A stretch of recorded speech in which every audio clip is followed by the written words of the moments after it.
Salut! Aujourd'hui, je te retrouve pour une nouvelle vidéo pour te parler un peu des expositions et comment appréhender une expo si tu décides d'y aller, si c'est la première fois peut-être que tu tentes de faire une expo ou si tu n'oses pas trop en faire, etc. Donc je vais te faire une sorte de petit guide un petit peu sur comment tu peux appréhender une expo, qu'est-ce que tu peux y apprendre et comment apprendre des choses. Déjà, il y a souvent un problème de prix quand on parle d'exposition, etc. Et ça peut être un blocage pour aller et découvrir de nouvelles choses. Pour te rassurer, certaines institutions font des tarifs pour les étudiants, pour les jeunes, pour ceux qui n'ont pas d'emploi, pour plein de cas où les expositions en fait sont gratuites. Par exemple, entre 18 et 25 ans, tu peux trouver des expos gratuites. Moins de 18 ans, il y en a vraiment beaucoup où c'est gratuit.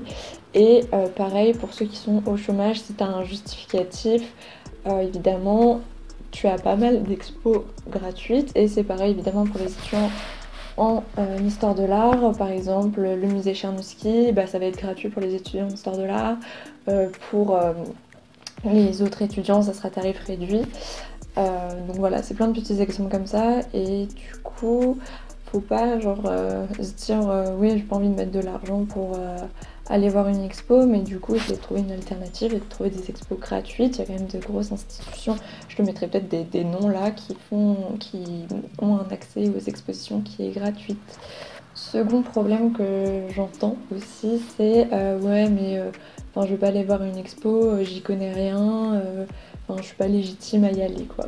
En fait une expo c'est fait pour apprendre des choses, c'est fait pour voir un discours qui a été fait sur un certain sujet, c'est fait pour découvrir de nouveaux artistes, en fait c'est de la médiation culturelle. Donc en fait t'as tout intérêt à y aller, et même si tu connais pas par exemple un artiste, par exemple c'est une exposition monographique, donc si on va parler d'un seul artiste, justement ça va te permettre de le découvrir, d'en apprendre plus sur lui, peut-être même de t'y intéresser, d'apprécier son art, etc. Donc en fait, il n'y a pas vraiment de barrières, mais c'est plutôt... en fait, on a tendance à se poser des barrières sociétales nous-mêmes, si on peut appeler ça comme ça. Je sais pas vraiment si on peut appeler ça comme ça. Mais en fait, voilà, une expo, c'est vraiment fait pour te montrer quelque chose, te donner des informations sur un sujet, etc. Et après, tu en fais ce que tu veux. Si par exemple, t'as pas aimé l'artiste, tant pis. Si t'as bien aimé, tant mieux, parce que t'as découvert quelque chose de nouveau, etc. Et ça peut être hyper cool. Aussi, là, quand je parle des expositions, je parle surtout des expositions qui tournent autour de l'art, vu que c'est ce que je fais le plus, mais bien entendu, t'as aussi des expositions dans le domaine scientifique, dans le domaine de la pop culture, etc. Donc, t'as quand même une variété d'expositions qui peut vraiment plaire à tout le monde. Ensuite, une fois que tu t'es décidé à aller faire une exposition, ce que tu peux faire, c'est regarder un peu, si t'es pas forcément sur Paris, ou vu que moi je suis sur Paris, c'est pour ça que je prends cet exemple, ou près d'une grande ville, tu peux regarder aussi les expositions que propose ta ville. Il y a beaucoup de municipalités qui proposent des expos. Après, c'est sûr que trouver une expo Picasso, je sais pas moi, dans une petite ville de campagne, bon, effectivement, il y aura peut-être pas d'expo là-dessus, mais tu peux voir un peu au niveau des grandes villes qui sont autour de toi, etc. Ce qui est proposé, c'est vrai que c'est une chance quand même d'habiter dans une grande ville, et surtout Paris, parce qu'il y a tellement de musées en fait que t'as 3 milliards d'expositions chaque année, et que t'as beaucoup de choses à voir en fait. Donc c'est sûr, ça c'est un avantage, mais bon, si tu t'es décidé à aller voir une expo, faut que tu te demandes qu'est-ce que tu veux voir. Est-ce que tu as quelque chose, est-ce que tu as envie de découvrir quelque chose, est-ce que tu aimerais avoir plus de renseignements sur une période, sur un artiste, etc. Et en fonction de ces questions, tu vas te dire ok, si par exemple je veux voir de l'art contemporain, faut que j'aille dans quel musée, faut que j'aille dans quelle institution, faut que j'aille dans quelle fondation, ou tu vois, des choses comme ça. Donc essayez tout simplement de chercher sur internet, par exemple art contemporain, tu vas tomber sur le Centre Pompidou, Fondation Cartier, Fondation Louis Vuitton, voilà, des choses comme ça. Donc plutôt de chercher. Par exemple, pour les arts asiatiques, ça va être le musée Guimet, le musée Chermsky. Je parle exclusivement sur Paris encore une fois. Enfin, ça va être mes exemples seront sur Paris, vu que j'habite là, c'est plus simple pour moi. Très beau musée d'art asiatique à Nice, enfin tu vois, t'as le Pompidou, Metz, tu vois, des trucs comme ça, donc faut un petit peu voir ce qui va t'intéresser, etc. Si tu veux voir des choses plus académiques, si on veut, bah, tu peux avoir des expositions aux Beaux-Arts, évidemment le Louvre, des choses comme ça. Après, une fois que tu as ciblé l'exposition, l'institution où tu vas aller, ou même la galerie, parce que tu peux aller en galerie, tout le monde peut aller en galerie, même si là, pareil, c'est encore plus dur de rentrer dans une galerie que dans un musée quand on n'est pas initié, et même les initiés parfois ont du mal. C'était mon cas, et j'ai encore un peu de mal à rentrer dans les galeries, mais faut se forcer. Mais du coup, je ne sais plus parler. Qu'est-ce que je disais? Oui. Du coup, une fois que tu as ciblé ton sujet, l'institution, etc., où tu vas aller, peut-être essayer de se renseigner un peu sur ce que tu vas voir. C'est-à-dire, je vais peut-être prendre un exemple que j'ai fait récemment. Par exemple, cet été, au Quai Branly, il y avait l'exposition qui était quand même accessible à tous. Les fantômes d'Asie, il me semble que c'était ça, oui, c'est ça, les fantômes d'Asie. Du coup, qu'est-ce que je vais y voir? Déjà, avec le titre, je sais que je vais voir des fantômes d'Asie, donc sûrement peut-être de la mythologie, peut-être de la religion liée à des créatures, des choses comme ça. D'Asie, j'ai ma zone géographique, donc je sais ça va parler d'art asiatique, de culture asiatique, etc. Donc du coup, peut-être que ça va me donner aussi envie d'y aller, vu que je suis intéressée par la culture asiatique, voilà. Et après, ce que tu peux faire, c'est directement aller sur le site du musée qui fait cette exposition et tu auras en fait tout un résumé de l'exposition. Par exemple, bah là c'était les fantômes d'Asie, donc la découverte des démons, des étrangetés, etc. Des monstres, des fantômes, etc. Des pays asiatiques, transcrits dans l'art, dans la culture, enfin voilà, des trucs comme ça. Et déjà, tu peux voir aussi quelques petits indices, par exemple dans la présentation, dans l'affiche, etc. Ça se voyait aussi qu'il y avait une destination, pas que pour un public d'adultes, mais aussi pour un public d'enfants, donc vraiment un public plutôt familial, et que c'était quand même plutôt ouvert à tous, et que ça serait facilement compréhensible. Et que les informations ne seront pas non plus d'un niveau hyper élevé que pour des érudits. Donc déjà, tu vois, là, ça peut te rassurer aussi si tu as peur de rien comprendre à une expo. En fait, bah, parfois, tu peux juste aller à une expo pour flâner et c'est pas grave. Enfin, tu peux y aller vraiment dans un but intellectuel, de vraiment travailler ta réflexion, etc. Mais tu peux y aller aussi juste pour regarder des œuvres et pour le plaisir de voir en fait. Du coup voilà, ça va te donner pas mal d'informations déjà et tu vas te faire un petit bagage avant d'aller à l'exposition. Ce que tu peux faire, c'est si par exemple, moi j'ai tendance à le faire, si par exemple je me dis tiens, cet artiste je le connais pas, j'ai quand même envie d'aller voir son exposition et tout parce que j'ai vu quelques œuvres et je trouvais ça cool, mais je connais vraiment rien de l'artiste. Et comme la plupart du temps, je trouve qu'il manque des informations dans les expositions, j'ai tendance à me préparer un petit peu avant. Faut pas non plus que ce soit prise de tête, faut que tu le fasses avec plaisir. Si tu veux pas te préparer, tu te prépares pas, tu peux y aller comme ça, il n'y a pas du tout de souci. Tu appréhendes l'exposition comme tu le souhaites. C'est juste un conseil peut-être si tu as peur du coup de rien comprendre. Par exemple, s'il y a une monographie, bah, je vais me dire j'y connais rien sur cet artiste. Je vais faire des petites recherches avant, il appartient à quel courant, c'est quelle époque, quel est son entourage, c'est quoi ses influences, qu'est-ce qu'il produit, pourquoi, c'est quoi le contexte historique, enfin, tu vois, il y a quand même pas mal de choses à voir. Et comme ça, après, quand tu arrives à l'expo, tu sais de quoi ça va parler, de qui, et le contexte. Du coup, dans ton cerveau, tu es déjà un peu bien situé. Et c'est vrai que ça peut aider quand des expositions manquent d'informations, ce qui arrive quand même assez souvent. Aussi, ce que tu peux faire, si tu as peur de ne pas savoir, tu peux toujours faire des visites guidées. Certaines institutions les proposent gratuitement, certaines les proposent à un coût assez bas. D'autres, c'est un petit peu plus cher, mais si vraiment t'es motivé pour cette expo, tu peux toujours avoir cette option. Ensuite, pendant que tu es dans l'exposition, ce que tu peux commencer par faire, du coup, c'est rentrer dans l'exposition. Et généralement tu as un énorme, généralement, hein, un énorme panneau explicatif qui va un peu être une introduction en fait à l'exposition, et ça va un petit peu poser les bases des problématiques qui sont posées, le cheminement du commissaire d'exposition, le discours qu'il a sur les œuvres, l'artiste présenté, la période présentée, le thème présenté ou je ne sais quoi. Et ça va un peu te donner la ligne directrice de cette exposition. Ensuite, ce que tu vas faire, c'est tout simplement suivre de salle en salle. Euh, Ça dépend des expositions, mais dans certaines, t'as pas besoin de suivre salle par salle, il n'y a pas vraiment de chronologie établie. Par contre, tu vois, si c'est un parcours chronologique, effectivement, c'est mieux de suivre un parcours linéaire, puisque du coup, ça correspond au parcours établi par le commissaire d'expo, et il a fait ce parcours dans un but. Et, euh, et du coup, bah, quand tu vois une œuvre, quand tu sais pas ce que c'est, faut pas que tu paniques en fait. Et s'il y a pas d'informations à côté, panique pas. Moi, ça m'arrive très souvent. Je suis devant une œuvre, je me dis ok, j'aime bien, c'est joli, mais je sais pas ce que ça veut dire. J'ai pas d'informations dessus. Parfois, ça me saoule, mais parfois, je me dis juste bah c'est pas grave. Genre, je regarde l'œuvre pour ce qu'elle est et c'est pas grave si j'ai pas d'explication. Au pire, si vraiment j'ai la foi, je chercherai après. Et quand il y a des explications, des choses comme ça, bah, tu regardes l'œuvre, tu regardes le cartel, tu te dis d'accord, ok, ça correspond à ça, et ça va t'aider peu à peu en fait à appréhender l'exposition, à comprendre, etc. Et ce que tu peux aussi te demander, c'est euh, qu'est-ce que veut me dire l'expo, qu'est-ce que me présente l'expo, pourquoi ce sujet à ce moment-là, ou des trucs comme ça. Donc ça peut aussi t'aider un peu à comprendre les expositions et à mieux les appréhender si tu veux.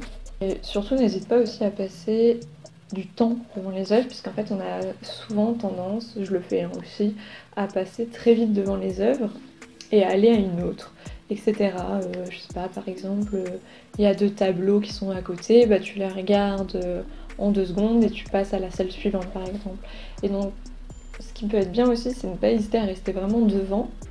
Et alors, ça va être un petit peu la figure de l'amateur. Et parfois, enfin, c'est un peu exagéré par certaines personnes, mais à t'avancer vers l'œuvre, à reculer, etc. Donc, par exemple, je ne sais pas, prenons un tableau de Monet, bah, tu vas voir les empattements qu'il y a, la touche un peu fractionnée qu'il peut avoir, etc. Et tu vas voir que, bah oui, en fait, ces motifs de loin, ils te paraissent quand même, enfin, tu perçois les figures, etc. Mais quand tu te rapproches, tu vois que c'est quand même, enfin, c'est une touche qui est quand même assez esquissée. C'est pareil avec Seurat, si tu t'approches de ses œuvres, tu vois plein de petits points. Et quand tu recules, tu vois vraiment tous les motifs. Donc tu vois, il peut avoir des œuvres un peu intéressantes comme ça.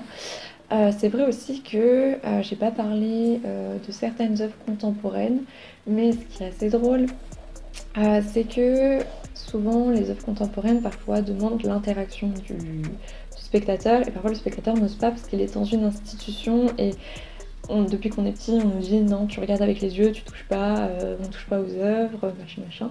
Et du coup, généralement maintenant, mais ça en France, on n'a pas trop ça, c'est plutôt aux États-Unis.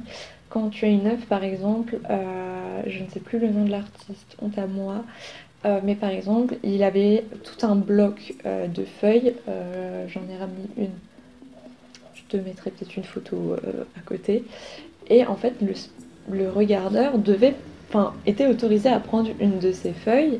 Et je me souviens que quand je l'ai fait, parce qu'en fait c'était indiqué sur le cartel que on pouvait prendre une de ces feuilles, vraiment, la sécu, bah normal, ils étaient au courant, mais tous les autres spectateurs du musée m'ont regardé en mode mais qu'est-ce qu'elle fait cette folle à prendre genre un élément d'une œuvre, genre c'est pas normal.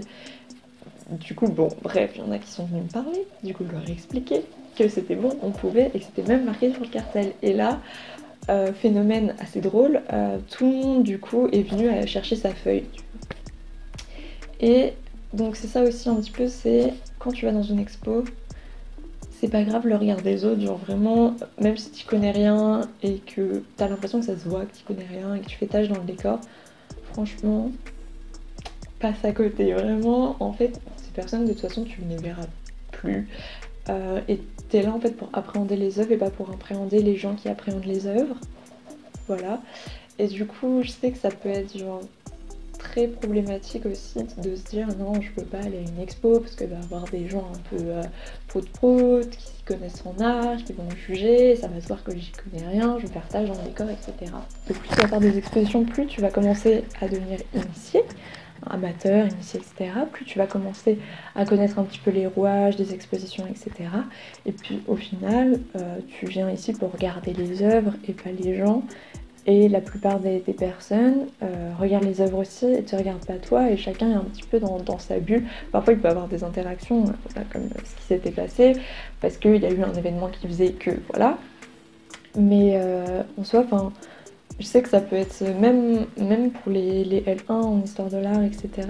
Normalement, on a déjà fait des expos un petit peu avant dans sa vie, avant d'entrer en histoire de l'art.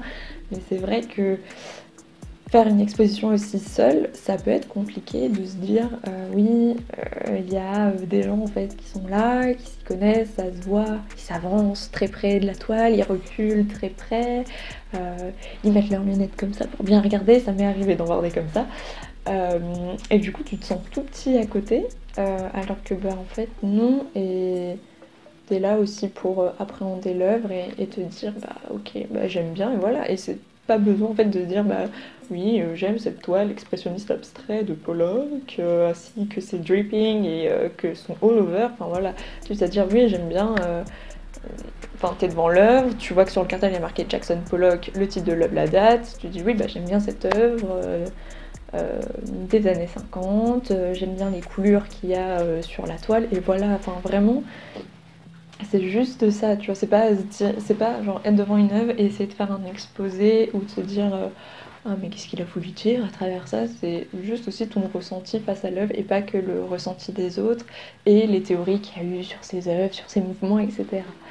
Et en plus de ça, tu peux avoir du coup les cartels explicatifs qui peuvent t'aider à un peu mieux appréhender une œuvre, à la comprendre. Par exemple, si c'est une scène figurative et que bah, tu as des personnages, tu es en mode je ne sais pas qui sont ces personnes, je ne sais pas à quoi ça fait référence, bah juste par exemple, je sais pas, il y a des œuvres qui sont simples à appréhender, dans le sens où tu vois, enfin, ça correspond à notre goût du jour un petit peu, et tu vois que c'est beau, même si tu sais pas le sujet, etc. Ça t'empêche pas que ça ne t'empêche pas que l'œuvre te plaise esthétiquement ou que la réflexion peut-être que toi tu vois te plaise, etc. Donc voilà, c'était vraiment là-dessus, c'était vraiment de casser un peu toute cette mystification qu'il y a autour de l'expo, oh, faut déambuler, analyser, etc. Non, enfin vraiment, fais ta vie pendant l'exposition, fais ton parcours, etc.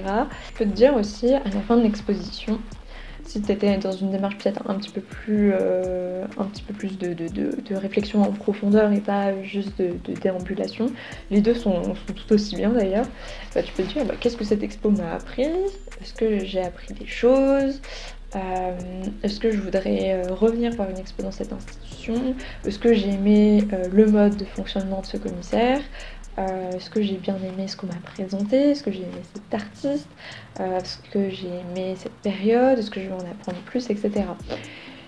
Et du coup, en se posant cette question, peut-être que ça te donnera aussi envie de faire d'autres expositions, etc. Mais vraiment, le point principal, c'est ne pas se mettre ses propres barrières et se dire je ne suis pas légitime à aller dans cette institution, je ne suis pas légitime à aller dans une expo, je ne suis pas je ne sais quoi. Aussi, ce que je voulais dire, c'est que parfois on se dit non, mais les gens qui vont aux expos, soit c'est des amateurs d'art, soit c'est des snobs, soit c'est des hipsters ou des trucs comme ça. Bah en fait, non, on trouve quand même. Après, ça dépend des expos et des institutions, effectivement. Mais on peut trouver en fait des publics très hétérogènes hein, dans certaines institutions. On peut comprendre aussi en fonction de l'exposition que tu vas voir et de la période que tu vas voir par exemple. C'est sûr que en art contemporain, très très contemporain, par exemple des trucs très abstraits, des installations ou des performances, c'est vrai que ça peut vraiment rebuter pour quelqu'un qui ne s'y connaît pas, et je peux totalement comprendre, hein, même moi parfois je suis perplexe devant hein. Même moi, parfois, je suis perplexe devant certaines choses alors que je les étudie. Voilà, tout ce qu'il faut. En fait, il faut vraiment juste se dire, j'ai envie de faire une exposition, je vais faire cette exposition et je vais en apprendre plus sur tel ou tel truc, tel ou tel sujet. Et puis voilà, et je m'en fiche un peu des gens qui est autour, etc. Donc je sais absolument pas si cette vidéo a pu t'aider ou pas à essayer d'appréhender un petit peu mieux les expositions, peut-être de te motiver à aller en voir certaines, et peut-être même d'avoir une démarche, peut-être de comprendre, et peut-être même plus tard de pouvoir la critiquer. Dans le sens positif ou négatif, hein, critiquer. Donc, par exemple, j'ai adoré cette expo parce que nanana, j'ai pas aimé cette expo parce qu'il y avait ça, ça, ça. C'est dans les deux sens, la critiquer. Ça me semblait quand même intéressant à faire comme vidéo, puisque dans les bilans culturels que je fais, je te parle quand même pas mal d'expositions. Du coup, je me suis dit, fallait peut-être que j'enlève un petit peu toute cette mystification qu'il y a autour de l'exposition, que non, c'est que les initiés à l'art qui y vont, etc. Pas du tout. Après, je peux comprendre aussi que l'accès à certaines institutions, quand on n'est pas proche d'une grande ville, qu'on n'a pas un gros musée dans notre ville, qu'on a la flemme juste de prendre les transports, etc., soit un obstacle, c'est totalement compréhensible. Mais si par exemple, tu vois, tu es tu es de passage dans une grande ville ou même une plus petite ville qui a des musées tout aussi intéressants, et hésite pas à faire un tour dans ces expositions. Et du coup, ce serait peut-être l'occasion. Et du coup, voilà. Donc, j'espère que ça t'a aidé peut-être un minimum. Dis-moi si t'aimes bien ce type de vidéo, parce que je t'avoue que là, je me lance dans un truc, je ne sais pas vraiment où je vais, mais voilà, n'hésite pas à me faire des retours là-dessus. Et je te retrouve dans une prochaine vidéo. Salut!